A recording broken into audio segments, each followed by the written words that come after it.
मान्यवरांचे पुन्हा एकदा स्वागत करून कार्यक्रम माननीय सीएम साहेबांची अनुमतीने प्रारंभ करण्याची विनंती करतो। धन्यवाद सर। यानंतर मी माननीय मुख्यमंत्री साहेबांना विनंती करतो की त्यांनी रिमोटचं बटन दाबून आजच्या या लोगोचं अनावरण करावं। Remote please.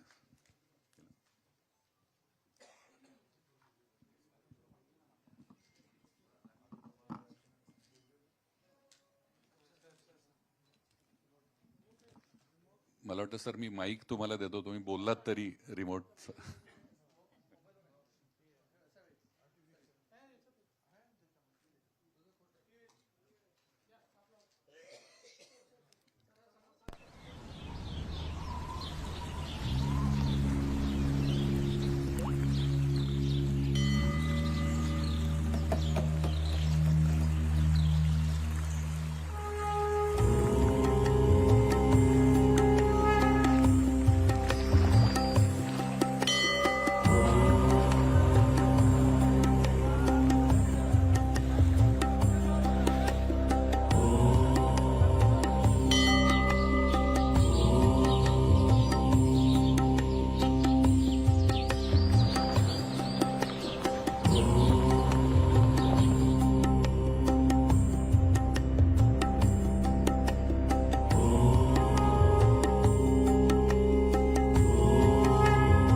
माननीय मुख्यमंत्री श्री देवेंद्रजी फडणवीस साहेब आणि दोन्ही उपमुख्यमंत्री व सर्व मंत्रीगण यांच्या उपस्थितीमध्ये आजचा हा नाशिक त्र्यंबकेश्वर सिंहस्थ कुंभमेळा या उपक्रमाचा, या अमृत योगाचा मला वाटतं बोधचिन्हाचं अनावरण झालं असं औपचारिकरित्या आपण जाहीर करतोय।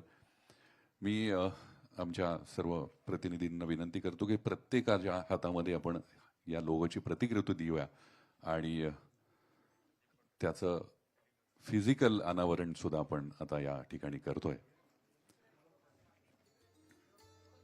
सर्व मान्यवरांच्या हस्ते आपण आजच्या या नाशिक त्र्यंबकेश्वर सिंहस्थ कुंभमेळा याचं हे बोधचिन्ह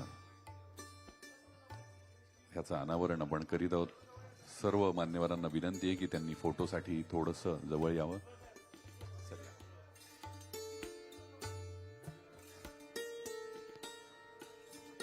तब्बल 3000हून अधिक स्पर्धकांनी सहभाग नोंदवलेला हा उपक्रम होता आणि म्हणूनच हा लोकसहभागाच्या उपक्रमासाठी लोकसहभाग असलेला एका स्पर्धेच्या माध्यमातून या सर्व स्पर्धकांचं खरं तर अभिनंदन, कारण विजेता लोगो येण्यासाठी इतर सर्व स्पर्धकांची सुद्धा त्यामधली क्रिएटिव्हिटी इथं दिसणं खूप आवश्यक होतं आणि आम्हाला भरपूर मोठ्या प्रमाणामध्ये सर्व स्पर्धकांचा या ठिकाणी सहभाग नोंदवून घेणं शक्य झालं। या स्पर्धेसाठी ज्यांनी सहभाग घेतला त्यापैकी 2 फेरीमध्ये त्याची निवड झाली। परीक्षकांचा सुद्धा कस लागला होता, कारण अत्यंत सुंदर अशी डिझाईन्स विविध स्पर्धकांनी आम्हाला पाठवली होती आणि जी आता विजेते आहेत ती या ठिकाणी घोषित करण्याची वेळ आली आहे। मी आजच्या या स्पर्धेतील विजेत्यांना या ठिकाणी आमंत्रित करणार आहे। सर्वप्रथम